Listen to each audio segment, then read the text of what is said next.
In the headlines, no U.S. troops in the war zone. President Donald Trump rules out the possibility of deploying American troops to fight in Ukraine and claims the UK, France, and Germany want boots on the ground. In Warsaw, Poland's spokesman stresses that it has no intention of sending its troops there, calling such reports a disinformation. Brazil pushes back against foreign pressure. The country's Supreme Court declares U.S. sanctions on Justice Alexandre G. Moraes invalid, reinforcing that outside laws have no force inside Brazil. Putin's offer, an invitation for Trump. Foreign Minister Sergei Lavrov confirms President Vladimir Putin has invited Trump to Moscow and says the Kremlin is open to a future meeting with Ukrainian President Volodymyr Zelensky, although preparations will take time. Vice President Sara Duterte makes a bold statement on drugs. She says drug addicts are ugly and declares that she and the entire office of the Vice President are ready for drug testing anytime. Indian Prime Minister Narendra Modi says ties with China are steadily improving. The remarks come after his meeting with Chinese Foreign Minister Wang Yi in New Delhi, where both sides discuss border stability, trade, and resume direct flights. Paraguay's classrooms are empty as thousands of teachers launch a nationwide strike.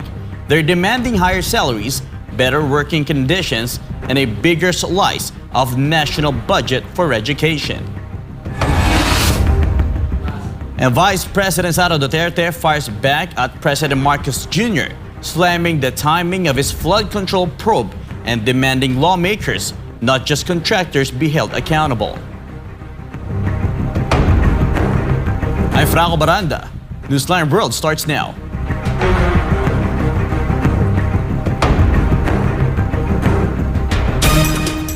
U.S. President Donald Trump has been invited to visit Moscow, with Russian Foreign Minister Sergei Lavrov confirming the offer came directly from President Vladimir Putin. Lavrov also says the Kremlin is open to a possible face-to-face between Putin and Ukrainian President Volodymyr Zelensky, though preparations could take time. This report. The diplomatic developments follow last week's summit in Anchorage, Alaska, the first in-person meeting between Trump and Putin since 2019. The talks focus on the war in Ukraine and efforts to reset relations between Moscow and Washington. Now, Russia's foreign minister says the dialogue is moving forward.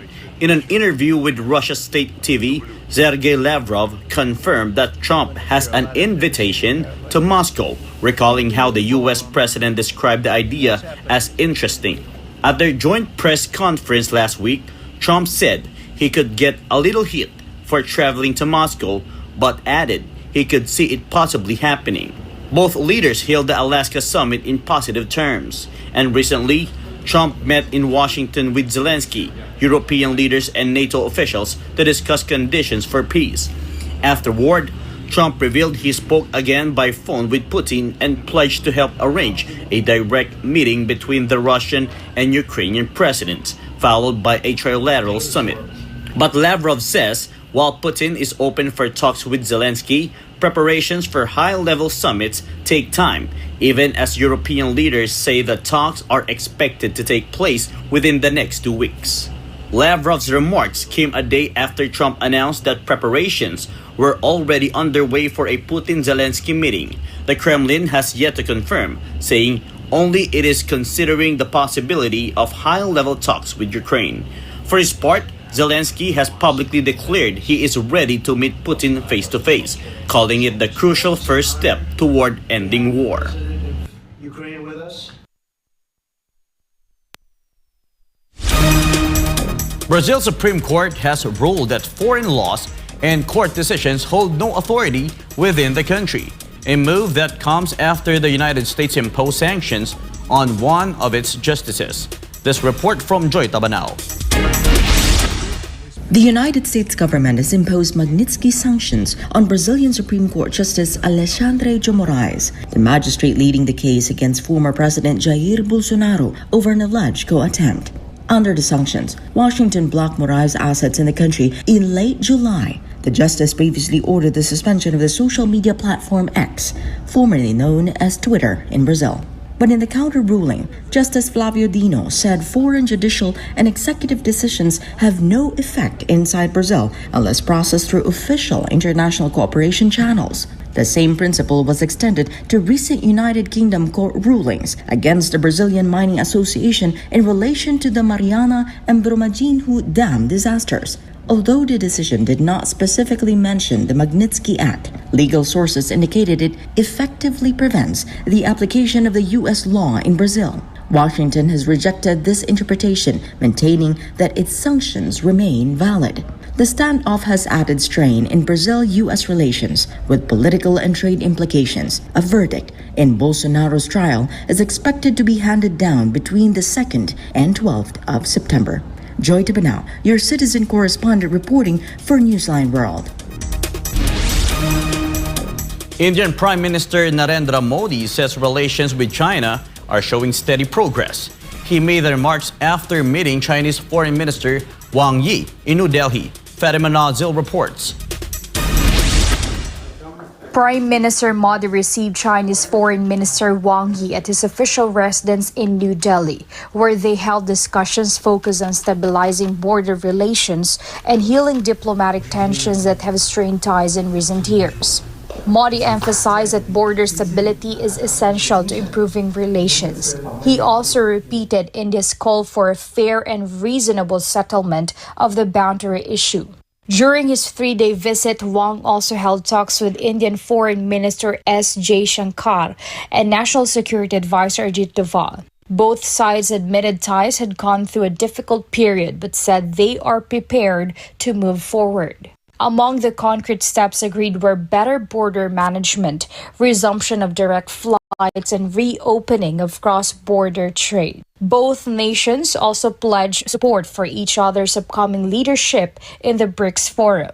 Wang delivered an invitation from President Xi Jinping for Modi to attend the Shanghai Cooperation Organization Summit in Shenzhen at the end of this month. Modi accepted and said in a social media post that he looks forward to meeting President Xi there.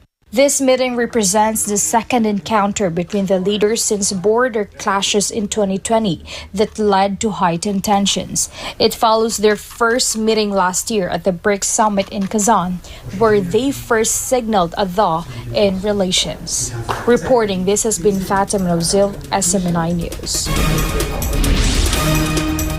The Philippines and New Zealand are moving to strengthen their ties, focusing on trade, security, and education. Hannah Jane Sancho reports on the inaugural vice ministerial talks held in Pasay City. Officials from the Philippines and New Zealand met in Pasay City for the first ever Vice Ministerial Foreign Ministry consultations. The talks focus on expanding market access for key agricultural products, including the Philippines' durian and New Zealand's onions, as both countries look to boost trade. Beyond commerce, discussions also covered energy cooperation, maritime security, and humanitarian assistance, following the recent strengthening of the Visiting Forces Agreement.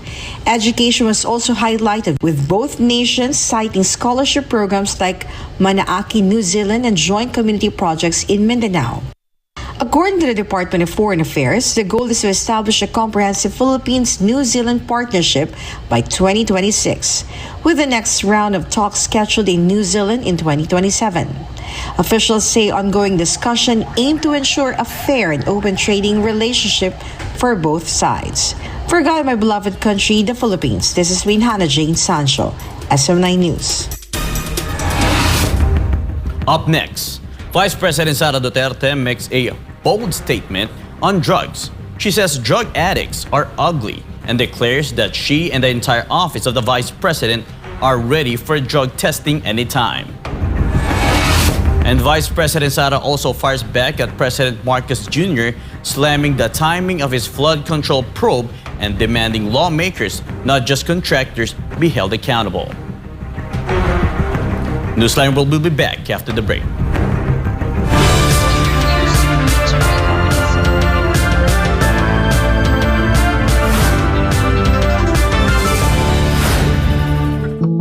Madalas ka bang napapasobra sa pag-scroll sa phone mo kahit puro masasamang balita ang nakikita mo? Isipin mo ito. Nakahiga ka na sa kama, nagche-check lang ng phone bago matulog. Tapos, hindi mo na malayan, ilang oras ka na palang nagbabasa at nanonood ng mga balita tungkol sa digmaan, sakuna, politika, at lahat ng masasamang nangyayari sa mundo. Nakakaramdam ka na ng kaba at pagod, pero tuloy mo pa rin ang scroll mo. Ang tawag dyan ay doom scrolling. Ito ang habit ng paulit-ulit na pagtingin sa mga negatibo o nakaka-depress na content tulad ng digmaan, krimen o problema sa mundo. Nakaka-stress pero hindi mo pa rin mapigilan.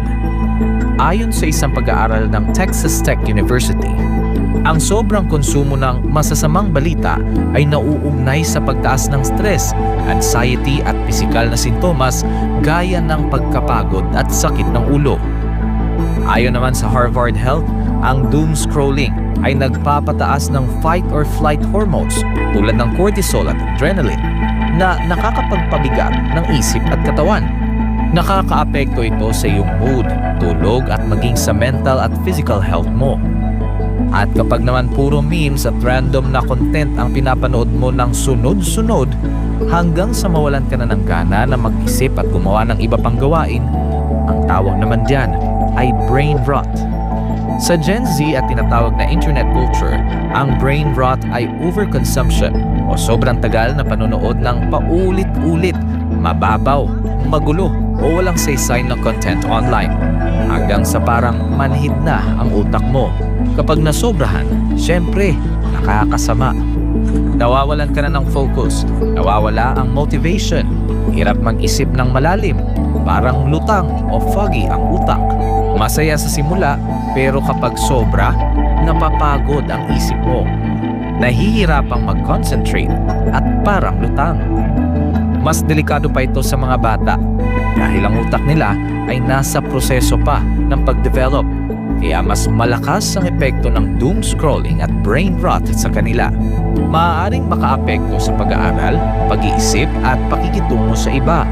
Ang higit sa 4 na oras ng screen time araw-araw sa mga kabataan ay konektado sa 35 to 88% na mas mataas na posibilidad ng depresyon, anxiety at stress. Base ito sa isang malawakang pag-aaral sa Brazil. Kaya, maging balanse. Magpahinga sa screen, magbasa, makipagkwentuhan, magdasal, maging present lagi. Alagaan ang iyong isipan. Kung anong itinatanim sa isipan mo, yun ang lalago.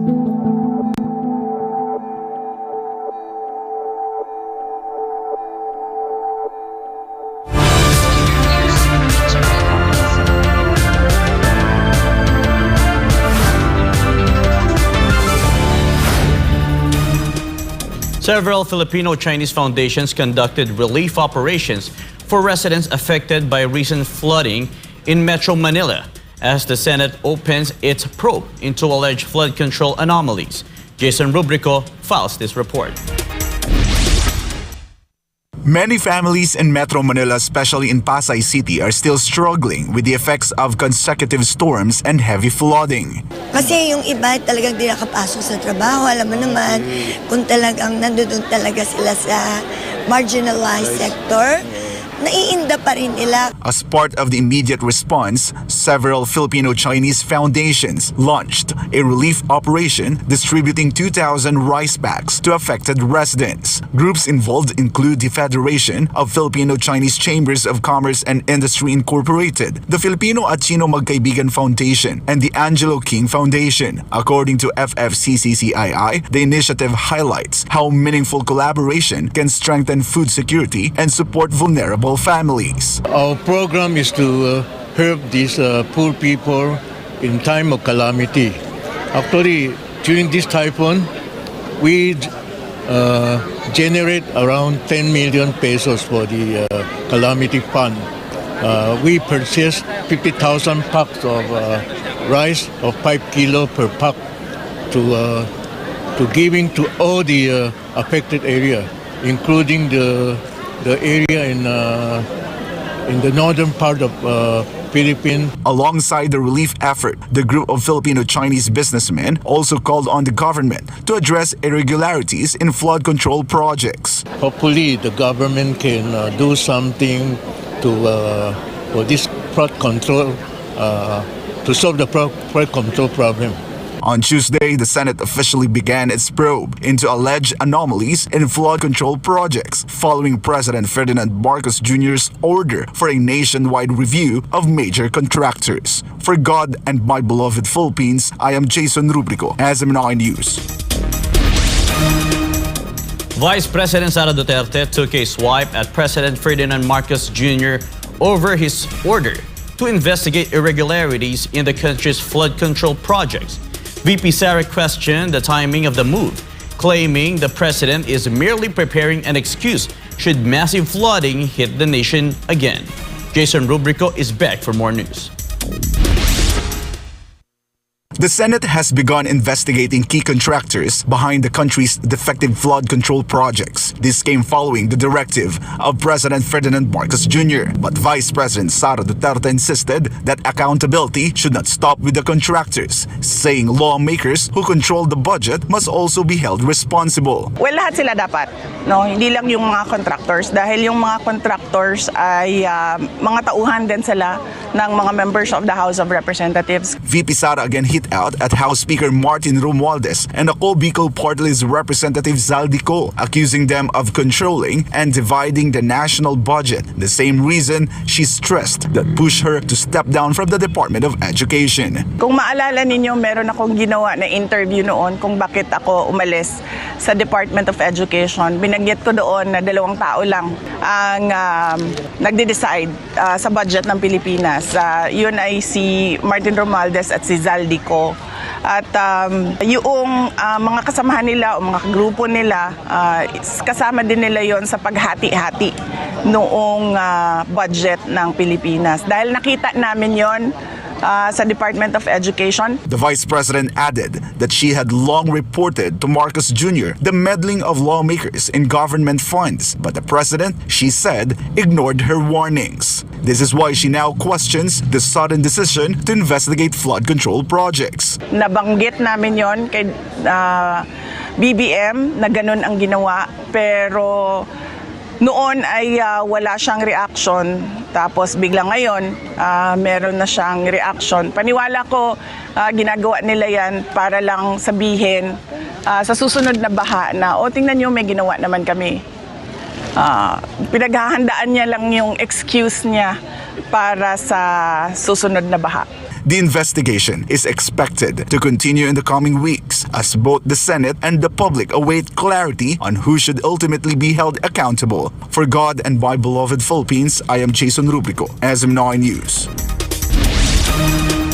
Prime Minister Shigeru Ishiba has declared Japan's commitment to actively engage in international discussions on Ukraine security, calling the talks extremely important for world peace. His statement follows a recent virtual summit of the U.S.-led coalition of the willing and comes ahead of another high-level meeting in Washington. This report from Diana Flores.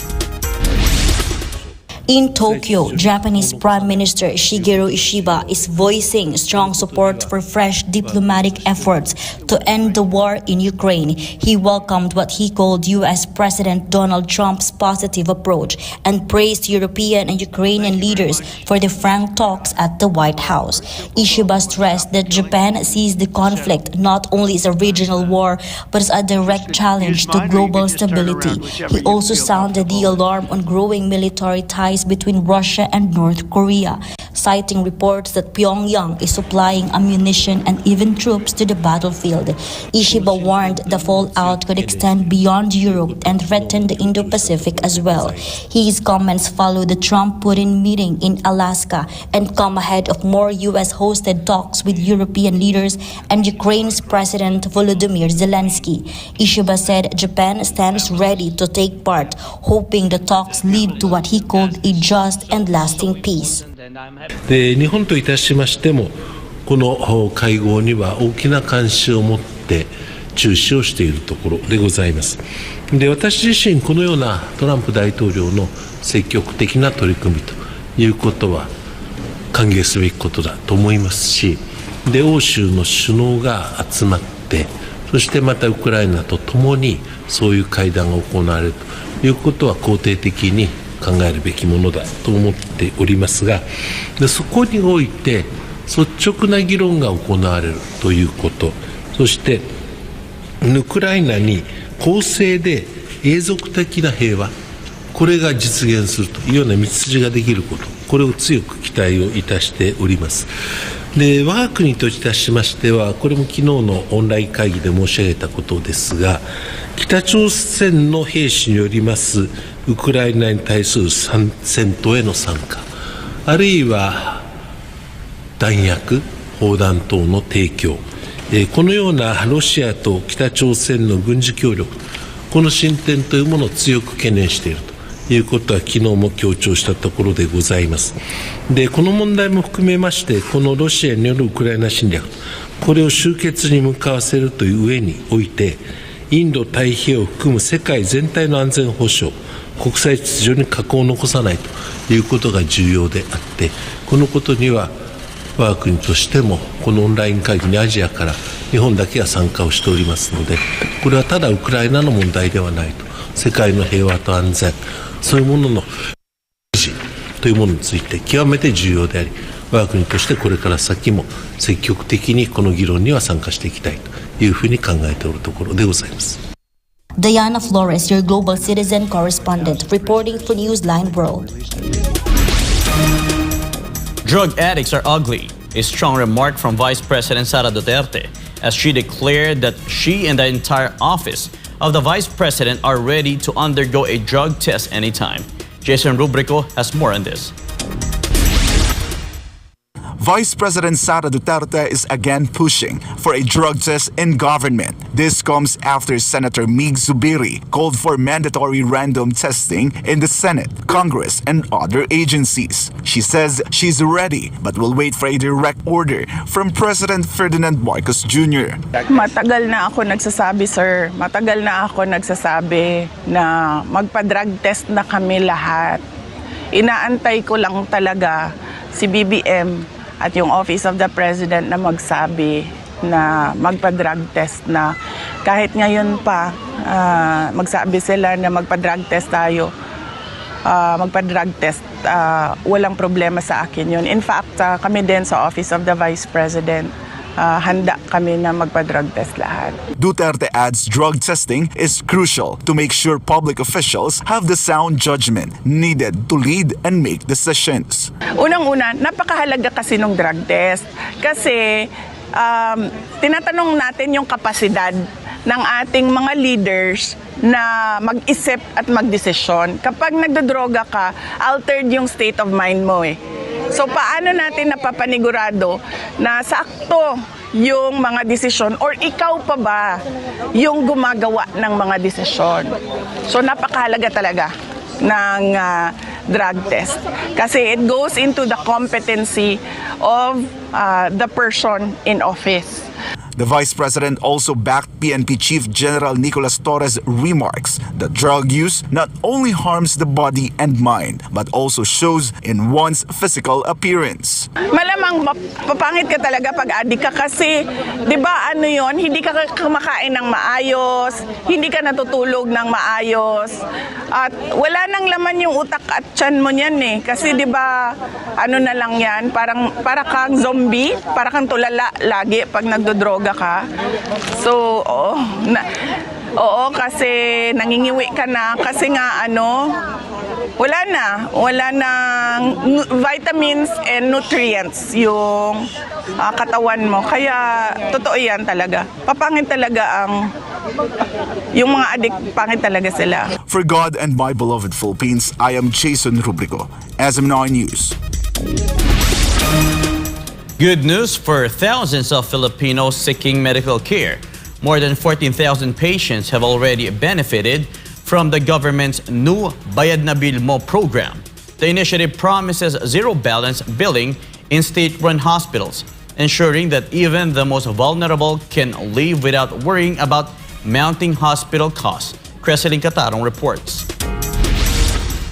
More than 14,000 patients from 2 Department of Health hospitals have already received assistance from Bayad na Bilmo program just weeks after its launch. The Presidential Communications Office said the initiative is now in place at 87 DOH hospitals nationwide, covering patients admitted in basic or ward accommodations. At least 12,000 patients at the Eastern Visayas Medical Center in Tacloban City and around 2,400 patients at East Avenue Medical Center in Quezon City have had their hospital bills fully covered by the government under the program. So ang inutos ko para ma-implementa to sustainably ay talagang may bill ang pasyente. So nakalagay dun sa bill kung magkano ang ginastos ng Department of Health, magkano ang kinontribute ng PhilHealth, magkano ang kinontribute to MyPIP, Medical Assistance for Invalid Funds. So every year, ililipat namin yung pondo na yun sa maintenance and operating expense, so pambili ng damot. President Ferdinand Marcos Jr. personally visited both hospitals this week to check on the rollout of the zero balance billing policy. He also urged the public to spread awareness about the program so more patients can seek treatment without worrying about costs.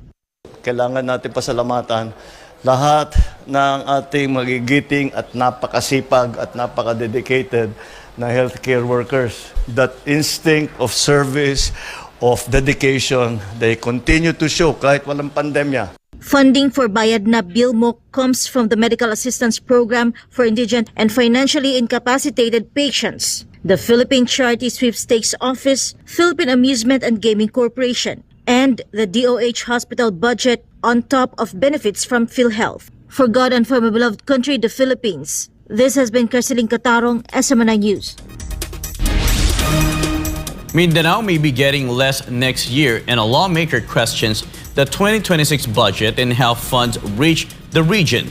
Let's hear the Department of Budget and Management's explanation in MJ Mondejar's report. Cagayan de Oro City Representative Rufus Rodriguez is raising concerns over the proposed 2026 national budget, saying Mindanao isn't getting its fair share. He points out that more than 26 million people live in the region, over 20% of the country's population, yet its funding has steadily declined from 2022 to next year. Mindanao, comprising 6 regions, will only receive the measly amount percentage of 15.4. 15.4. I have here the Congressional Policy and Budget Research Department, which shows that in the past, Mindanao was at least getting, in 2022, 16.6%. Before that, during the 14th, 15th Congress, we reached 17%. Now, we're down again to only a share of percent of 15.4. Rodriguez also questions funds held at the government central office, claiming that a large portion could add up as pork barrel for cabinet members instead of reaching the regions. The central office gets 10%, 10.2. Why will the central office, reserve 10%? This will be the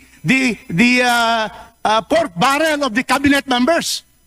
It should be pushed already to the regions and improve the region, especially Mindanao and the Visayas. Budget Secretary Amina Pangandaman explained that the central office covers certain projects such as Pantawid Pamilyang Pilipino Program or 4Ps, Assistance to Individuals in Crisis Situation or AICS, and Social Protection Programs, and DepEd school building projects. Some projects that are foreign assisted in nature are centralized and nationwide, are lodged in the nationwide and central offices of each department. This is also true for projects like 4Ps, AICS, and other social protection program. I know that some of the school building programs and even the materials for our DepEd schools are also lodged under the central office. Rodriguez argues it's unfair for Mindanao's budget to shrink every year. He asked the Department of Budget and Management what will happen to the region's agricultural projects if this system of the national government continues. Mindanao is said to be the breadbasket of our country, and it thrives on agriculture. Now, if you can see here, the allocation of agriculture in Mindanao from 2025, it was 14.3, still small, but this 2026, it's smaller. It's now 12.2. Can you imagine? instead of increasing the percentage of Mindanao in agriculture, 14.3 this year, it now becomes 12.2. The nature of the programs and projects under the Department of Agriculture is that most of its programs and projects are actually lodged under the central office. And then we will only be able to see the recipients once they implement the project. For Government of Philippines, MJ Mondehap, SMNI News. A 55.7 million peso Riverwall project in Bulacan has President Marcos Jr. fuming after an inspection revealed no construction at all. The so-called ghost project was reportedly fully completed and paid for, but the site showed no signs of work. Marcos Jr. is now considering charges of falsification and economic sabotage, urging the public to report other questionable projects. Creseling Catarong is back for more news. President Ferdinand Marcos Jr. inspected a 55.7 million pesos reinforced concrete river wall project in Barangay Piel, Baliwag, Bulacan on Wednesday. He expressed outrage after finding no sign of construction at the site, calling it a ghost project. Wala kaming makita na kahit isang hollow block, isang ng simento, walang equipment dito. Lahat itong project na ito, ghost project. Walang ginawa na trabaho dito. The Department of Public Works and Highways or DPWH had reported the 220-meter riverbank protection project as fully completed and paid. But local officials said that the contractor initially coordinated with the barangay, even requesting community help before backing out without explanation. Sinabi nagpatulong daw sa barangay at sabi sisimulan na ito. Ngunit after a while, 220 meters o 220 meters dapat ang ilalagay dito na flood protection. Pagkatapos sinabi sa barangay na magpapatulong para ilalagay nila yung project, tapos umatras din. Sinabi after a while di na matutuloy. So siguro nabayaran na, kaya tumatas na. Marcos also revealed that the original contract could not be found, raising questions about transparency and accountability. He suspects layers of subcontracting may have made it difficult to trace responsibility. On the pending Commission on Audit review of Bulacan projects, the President confirmed that legal action is possible, including charges of falsification and economic sabotage. Falsification na ito. Yung ganito, dahil nag-report sila na completed. Hindi, kitang-kita naman na hindi completed. So immediately that's a falsification. So that's already very big violation. And for the big ones, talagang I'm thinking very hard to pipilahan natin sila na economic sabotage. Because economic sabotage is very clearly. Marcos encouraged the public to keep submitting reports, photos and videos of questionable projects as investigations continue into government-funded works flagged for irregularities. For God and for my beloved country, the Philippines, this has been Creseling Catarong, SMNI News. Poland says it has no intention of sending soldiers to Ukraine. This comes as Donald Trump claimed that some European allies want to put boots on the ground in the war-torn country. Prince Tripoli for more details.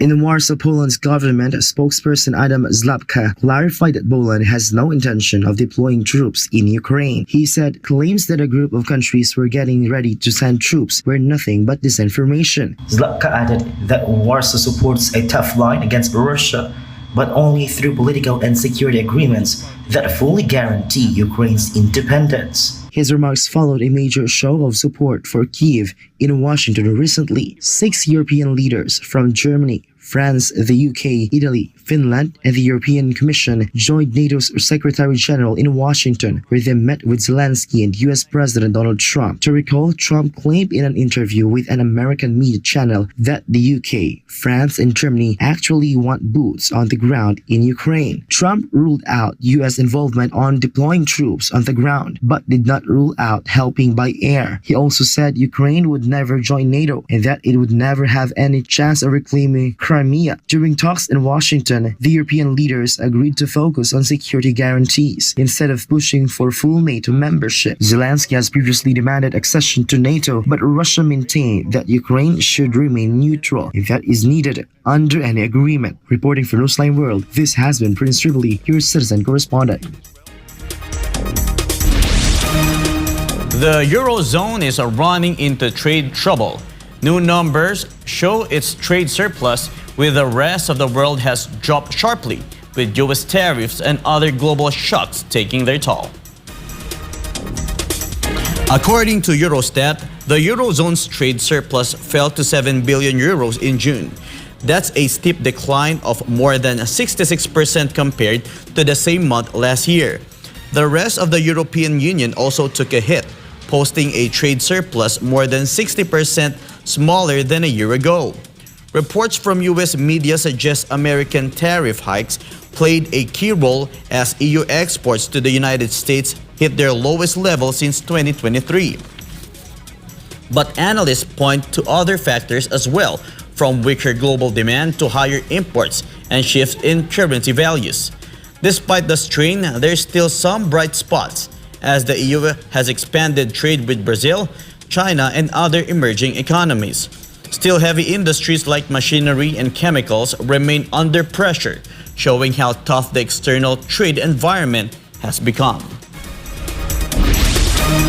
Thousands of teachers across Paraguay have launched a 2-day nationwide strike demanding salary increases, better school conditions, and a bigger share of the national budget for education. More of this report from Jillian Gutierrez. Marches filled the streets of Asuncion earlier this week as educators and union leaders rallied behind calls for the government to double education spending to 7% of GDP. The current allocation stands at just 3.4%. Protesters also raised concerns over a finance ministry proposal that would set the retirement age for teachers at 62. A plan unions argue would hurt the profession. Estamos en la calle justamente en defensa de un mayor presupuesto, una mayor inversión para el sector educativo, teniendo en cuenta que lo ideal sería un 7% del PIB y hoy Paraguay está invirtiendo un 3,4% nada más en educación. Teachers further pointed to overcrowded classrooms, lack of internet access, and poor sanitation facilities as urgent issues needing attention. The strike is expected to last through Tuesday, with unions warning they could extend the action if their demands are ignored in the 2026 education budget. For now, Paraguay's educators say they will remain firm on the streets until the government responds to their call for meaningful investment in the country's schools. Jillian Gutierrez, your citizen correspondent, reporting for Newsline World.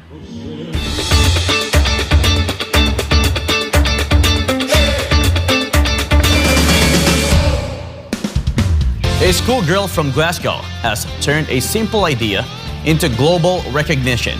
Her solar-powered invention to help the homeless has placed her among Time magazine's first ever Girl of the Year. More of this story from Justin Nazario. A 13-year-old Scottish schoolgirl is proving that big ideas can spark real change. Rebecca Young of Kelvinside Academy has been named one of Time magazine's first ever Girls of the Year, honored for her innovative solar-powered heated blanket designed to help people experiencing homelessness. Rebecca first captured worldwide attention at just 11 years old when she triumphed over more than 70,000 UK entrants in the primary engineer competition. Her winning creation, a heated blanket built into a backpack and powered by solar panels, was praised not only for its ingenuity but for its potential to provide comfort and dignity to raft sleepers. Her design quickly gained momentum, winning silver at the prestigious Mock Robert Awards and earning a commendation award by public vote. Now, Rebecca's impact has gone global. Time magazine's inaugural list celebrates 10 extraordinary young achievers worldwide, and Rebecca stands among them. To mark the honor, The Lego Group created a minifigure in her likeness, featured on a special edition Time cover, part of the company's She Built That campaign, designed to inspire girls everywhere to see themselves as innovators and builders. Despite the recognition, Rebecca's ambitions stretch beyond engineering. While her invention is already making a tangible difference, her story serves as proof that determination, creativity, and compassion can change lives no matter your age. From the classroom to the world stage, Rebecca Young is building more than just inventions. She's building hope. This is Justina Zario, your citizen correspondent, reporting for Newsline World. And before we end, may be inspired with the words of the sun.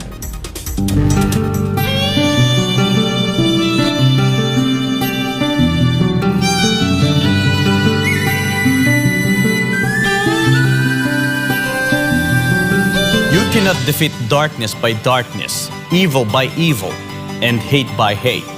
You can only defeat darkness by light, evil by good, and hate by love.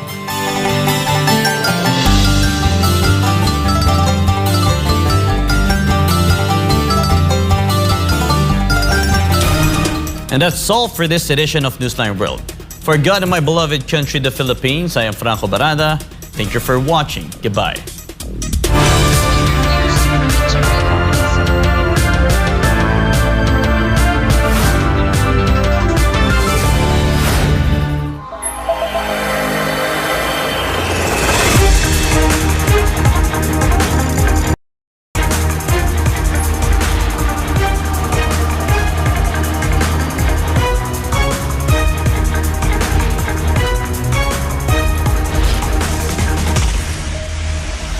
This is SMNI News Channel. Truth that matters.